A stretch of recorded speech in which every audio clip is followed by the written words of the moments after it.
இயேசு கிறிஸ்துவின் இனிதான நாமத்தில் இன்றைய ஆவிக்குரிய சிந்தனைக்கு உங்களை அன்புடன் வரவேற்கின்றோம். இப்போதும் ஒரு பாடலுக்கு பின்பு உங்கள் சிந்தையை தெளிவிக்கும் ஆவிக்குரிய செய்தியை கேட்கலாம். கர்த்தர் எந்தன் மேய்ப்பராம், நான் தாழ்ச்சி அடையேனே. கர்த்தர் எந்தன் மேய்ப்பராம், நான் தாழ்ச்சி அடையேனே. அவர் புல்லுள்ள இடங்களில் என்னை தினம் மேய்த்து நடத்துகின்றார். அவர் புல்லுள்ள இடங்களில் என்னை தினம் மேய்த்து நடத்துகின்றார். கர்த்தர் எந்தன் மேய்ப்பராம், நான் தாழ்ச்சி அடையேனே.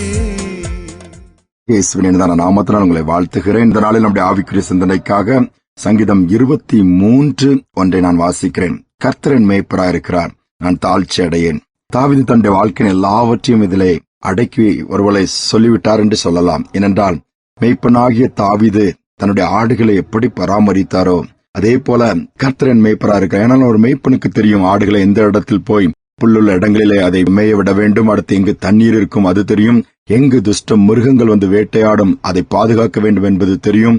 எல்லாவற்றையும் நன்கு அறிந்திருப்பார்.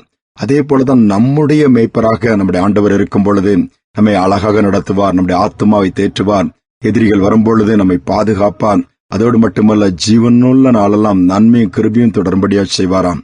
நம்முடைய வாழ்க்கையில் இன்னைக்கு அநேக நேரம் நாம் என்ன பண்ணுகிறோம், குறைவுபடுகிறோம், சோர்ந்து போகிறோம். எனக்கு யார் இருக்கிறார், நான் தனிமையாக்கப்பட்டு விட்டேன், என் வாழ்க்கை இப்படி ஆகிவிட்டது, என் நிலைமை இப்படி ஆகிவிட்டது, என குறைவுகளை நிறைவாக்குகிற தேவன் நம்மோடு கூட இருக்கிறார்.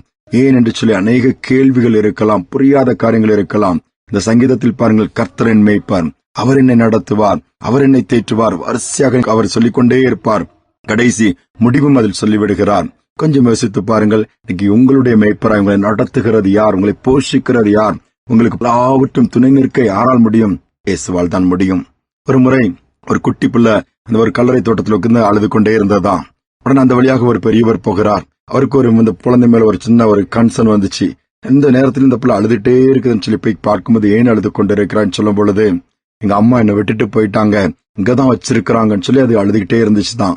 அப்ப அடுத்தால சொன்னாங்க, நீ என்ன பண்ண போறா, எனக்கு யாருமே இல்ல, அப்பாவும் ஏற்கனவே இறந்து போயிட்டாங்க, இப்ப நான் என்ன பண்ண, ஒரு அனாதையா இருக்கிறேன், எனக்கு என்ன செய்யணும் தெரியலாம், எங்க அம்மா கிட்டே நாங்க உட்காந்து அழுதுட்டு இருக்கிறேன்னு சொன்னதும் இந்த மனுஷனுக்கு ரொம்ப மனதுருக்கம் வந்து, நீ வா, நான் உன்னை நான் பராமரிக்கிறேன் அந்த குட்டி பிள்ளையை கூட்டிட்டு போனாராம்.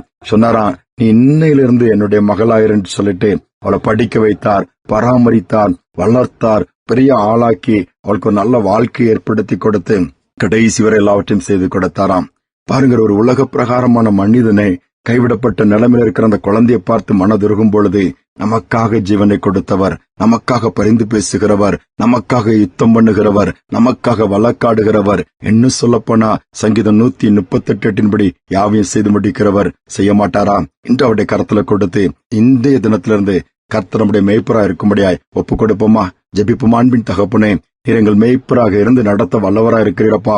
நானே நல்ல மேய்ப்பன் என்று சொல்லியிருக்கிறேன். நல்ல மேய்ப்பன் ஆடுகளுக்காகவே ஜீவனை கொடுப்பான், துஷ்ட மிருகங்களுக்கு இருந்து தப்புவிப்பான், புல்லுள்ள இடங்கள் மேய்ப்பான் சொன்னது போல இந்த வார்த்தை கேட்டுக்கொண்டிருக்கிற ஒவ்வொரு பிள்ளைகளுடைய குறைவுகள் நிறைவாகட்டும், ஆத்மாக்களுக்கு பாரங்கள் லகுவாகட்டும், உடைக்கப்பட்ட பகுதிகள் மீண்டுமாய் உருவாக்கப்படட்டும். தேற்றுங்க, தைரியம் கொடுங்க, நீங்க தான்ப்பா கடைசி வரை இருக்க முடியும். உலகத்தின் காரியங்கள் எல்லாம் மாறும், மறைந்து போகும். கடைசி வரை வலதுகையை பிடித்த பிள்ளைகளை நடத்தி நன்மையும் கிருபியும் இந்த பூமியில் உள்ள நாட்களை தொடரும்படியா வைங்க. கடைசியாக விசேஷமாய் வருகிற நாட்களிலும் உடைய கரமிருந்து வருகைக்கு ஆயத்தப்படுத்தி பெரிய காரியங்களை செய்யுங்க.